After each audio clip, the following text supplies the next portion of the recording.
Unit 9 Madam Rides the Bus by Willick Cannon. In this sensitive story, an 8 years old girl's first bus journey into the world outside her village is also her induction into the mystery of life and death. She sees the gap between our knowing that there is death and our understanding of it.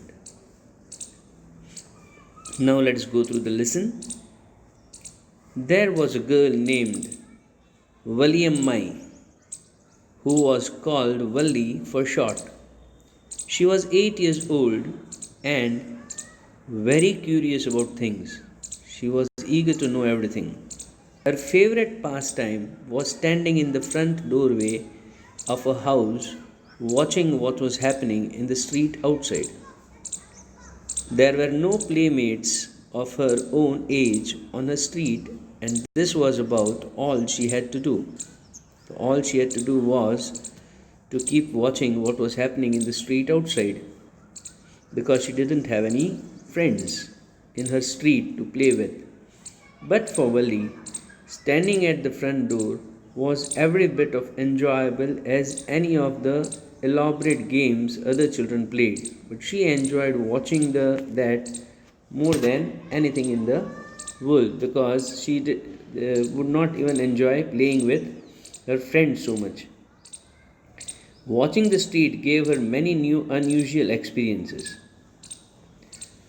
Now this is the picture of her watching the street. You can see the bus loaded with a lot of things over there and people inside.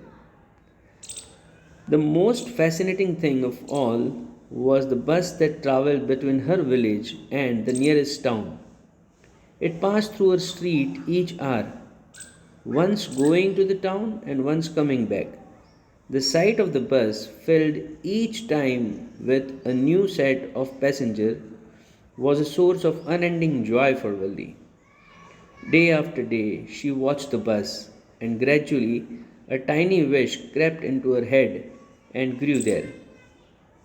She wanted to ride on that bus, even if just once. So, this, on looking at the bus every day, she had the desire to get into it and she wanted to experience that. Day after day, she watched the bus, and gradually a tiny wish crept into her head.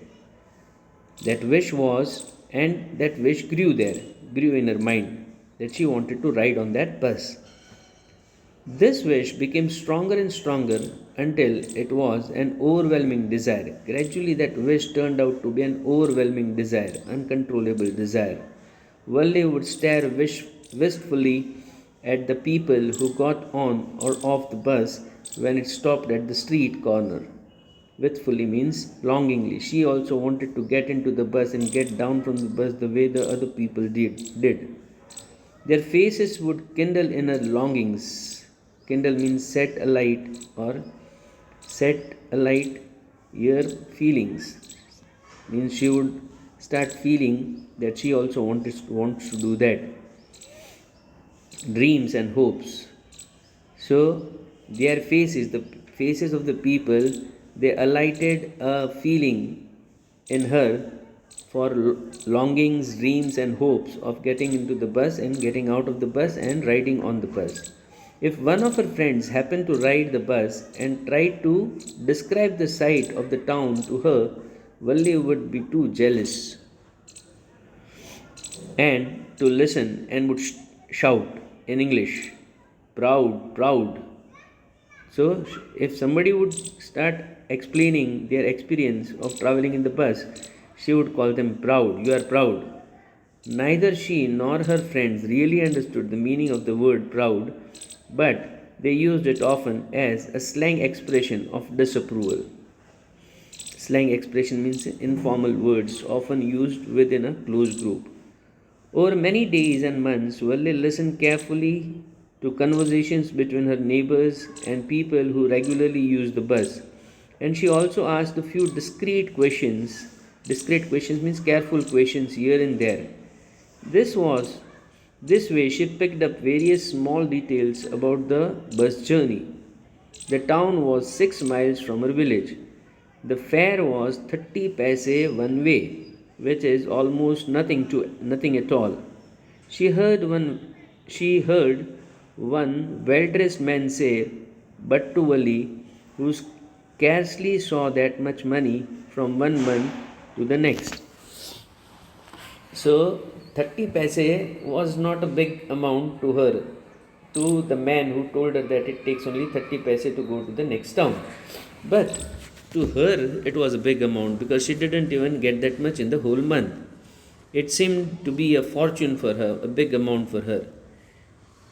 The trip to the town took 45 minutes. On reaching town, if she stayed in her seat and paid another 30 paise, she could return home on the same bus.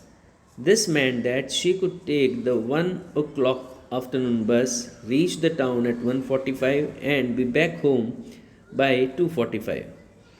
On and on went her thoughts as she calculated and recalculated, planned and replanned. So, go through this much part. What was Valli's favorite pastime? What was the source of unending joy for Valli? What was the strongest desire? What did Valli find out about the bus journey? How did she find out these details? What do you think Valli was planning to do? Okay, go through all these things. It's a very simple and an interesting lesson. I'm sure you will enjoy it. Thank you.